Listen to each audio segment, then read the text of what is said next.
Sola Gracia, jumpa lagi dengan saya Pendeta Audi Ngantung dalam acara Gema Injil Anugerah. Sahabat Anugerah, pada saat ini kita akan masuk pada seri tokoh Alkitab dan kita akan belajar tentang seorang tokoh Alkitab yaitu Daniel.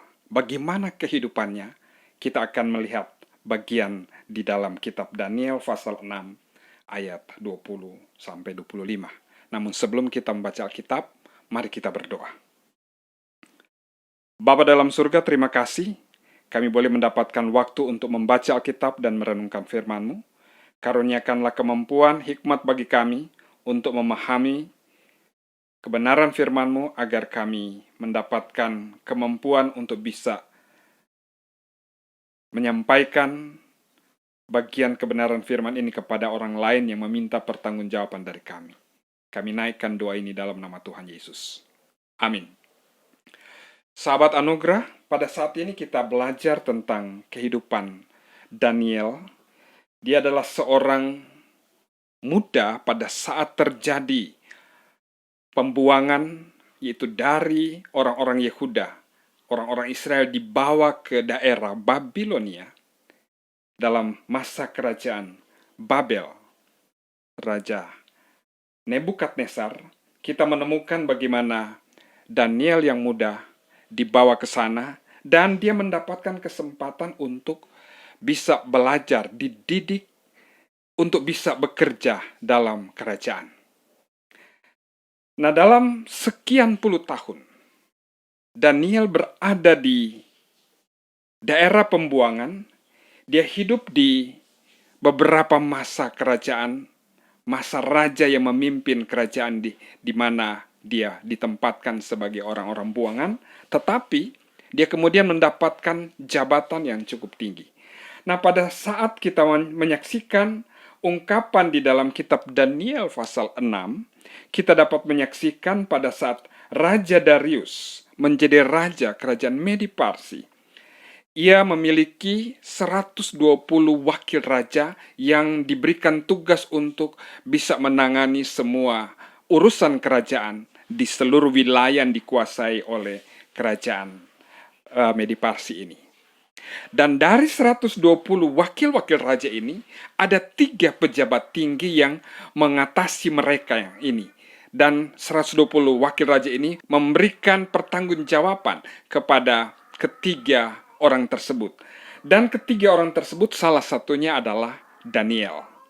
Daniel menjadi seorang pejabat tinggi pada masa kerajaan Medi Parsi ini, pada zaman Raja Darius. Raja Darius ingin menempatkan satu orang lebih tinggi lagi di antara ketiga orang ini. Dan dia merencanakan menempatkan Daniel di dalam seluruh kerajaannya. Jadi dengan kata lain bahwa dari raja kemudian muncul Daniel, baru yang 2 orang itu, dan kemudian 120 wakil raja, baru kemudian ada pemimpin-pemimpin lain, ada para menteri, ada para bupati dan sebagainya.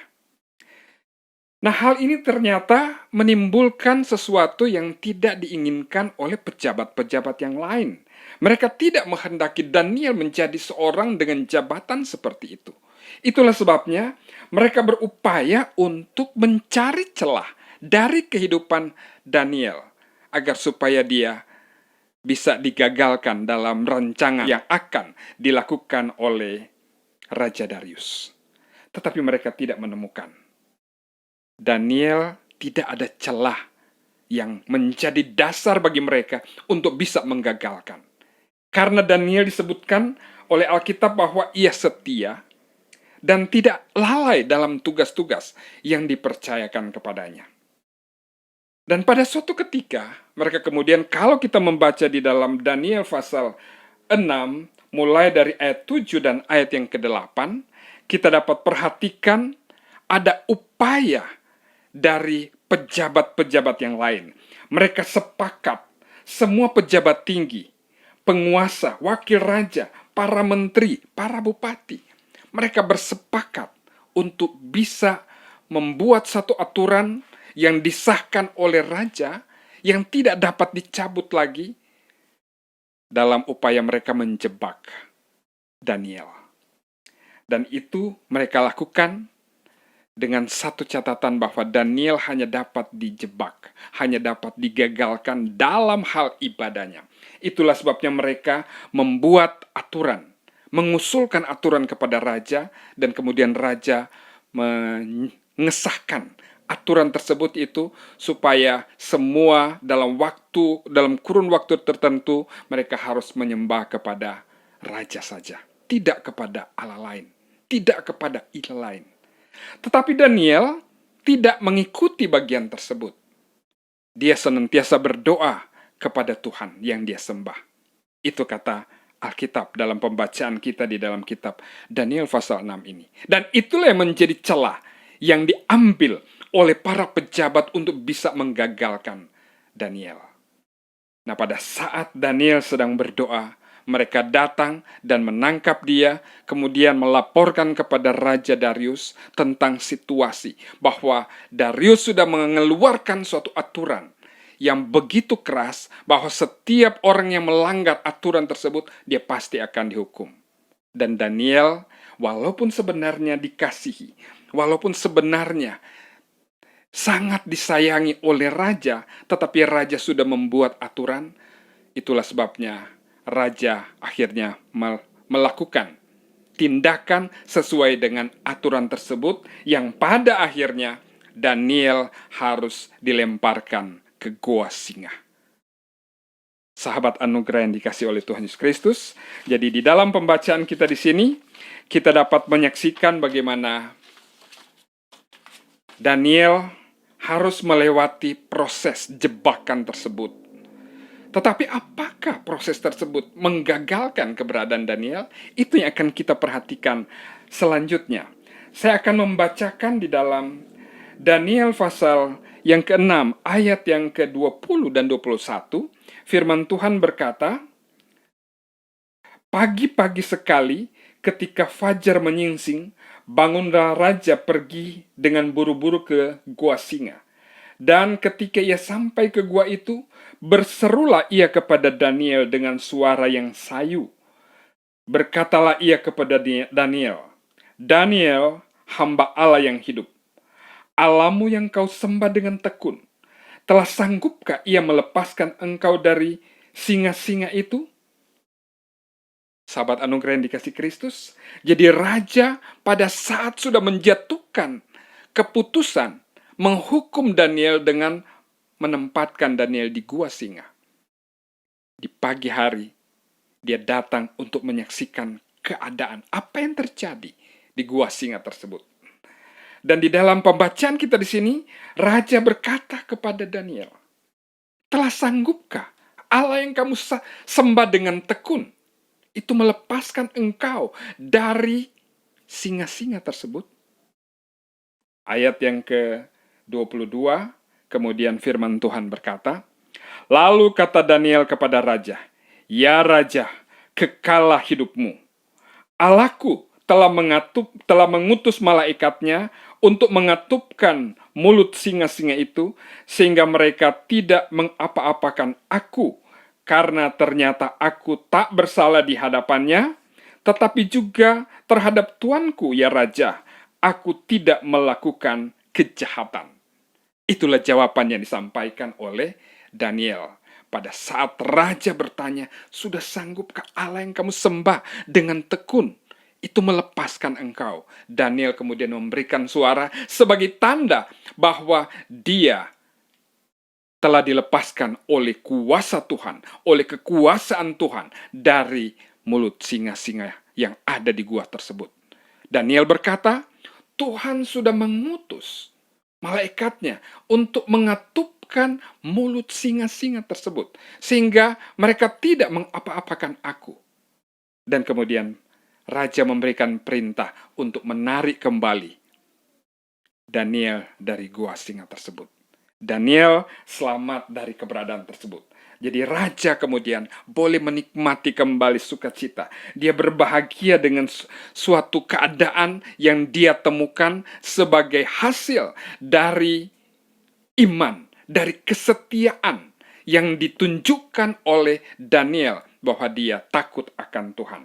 Ayat yang ke-24 berkata, lalu sangat sukacitalah raja, dan ia memberi perintah supaya Daniel ditarik dari dalam gua itu. Maka ditariklah Daniel dari dalam gua itu, dan tidak terdapat luka apa-apa padanya, karena ia percaya kepada Allahnya. Jadi Daniel telah dilepaskan dari kondisi yang menakutkan tersebut, tetapi dia dilepaskan dalam kondisi baik-baik saja, seperti yang dikatakan oleh firman Tuhan, karena dia percaya kepada Tuhan dan karena kuasa Tuhan yang boleh nyata kepadanya. Dan pada saat itulah kemudian kita dapat belajar lagi bahwa karena Daniel percaya kepada Tuhan, maka dia dapat dilepaskan. Tetapi kemudian raja menunjukkan keadilan. Mereka yang berupaya menjebak dia kemudian diperintahkan untuk dihukum. Mereka kemudian akhirnya dilemparkan ke gua singa tersebut. Jadi raja menunjukkan keadilan untuk semua yang dia lakukan, semua yang mereka lakukan terhadap Daniel. Nah, pada bagian lain kita temukan ayat yang ke-25. Raja memberi perintah, lalu diambillah orang-orang yang telah menuduh Daniel, dan mereka dilemparkan ke dalam gua singa. Baik mereka maupun anak-anak mereka, istri-istri mereka. Belum lagi mereka sampai ke dasar gua itu, singa-singa itu telah menerkam mereka, bahkan mereka meremukkan tulang-tulang mereka.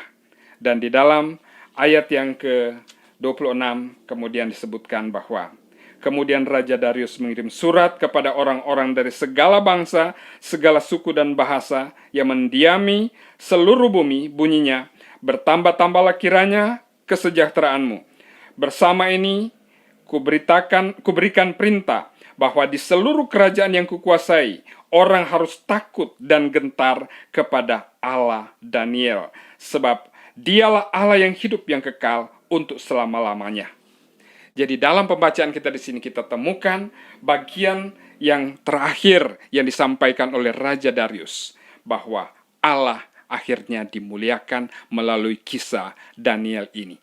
Allah disembah di semua tempat yang menjadi wilayah kerajaan Medi Parsi karena keyakinan yang ditunjukkan oleh Daniel. Daniel dilepaskan oleh Tuhan dari gua singa dalam keadaan baik-baik saja karena dia percaya kepada Tuhan. Kuasa Tuhan dinyatakan, terjadi mujizat di dalam bagian ini sebagai buah dari kesetiaan yang ditunjukkan oleh Daniel. Kita belajar dari kehidupan ini. Kita belajar dari Daniel bagaimana dia boleh setia kepada Tuhan, dan Tuhan menjawab semua pergumulannya. Tuhan melepaskan dia dari persoalan, dari jebakan, dari upaya untuk bisa merugikan, membuat dia susah. Tuhan memberikan jalan keluar yang terbaik, yang memberikan sukacita bukan hanya Daniel, bukan hanya Raja Darius, tetapi juga seluruh orang-orang, seluruh masyarakat yang ada di wilayah kerajaan Medi Parsi. Mereka akhirnya diperintahkan hanya menyembah kepada Allah Daniel saja. Kiranya firman Tuhan ini menjadi berkat bagi kita. Kita berdoa. Terima kasih Tuhan untuk firman Tuhan yang boleh kami pelajari tentang kehidupan Daniel. Biarlah ini menjadi berkat bagi kami semua, karena Daniel percaya kepada Tuhan, maka menghasilkan buah bahwa dari kesetiaannya, yaitu terjadi mujizat di mana kuasa Tuhan ditunjukkan kepada raja, kepada seluruh rakyat, sehingga nama Tuhan akhirnya dimuliakan. Terpuji nama Bapa. Dalam nama Tuhan Yesus kami berdoa. Amin.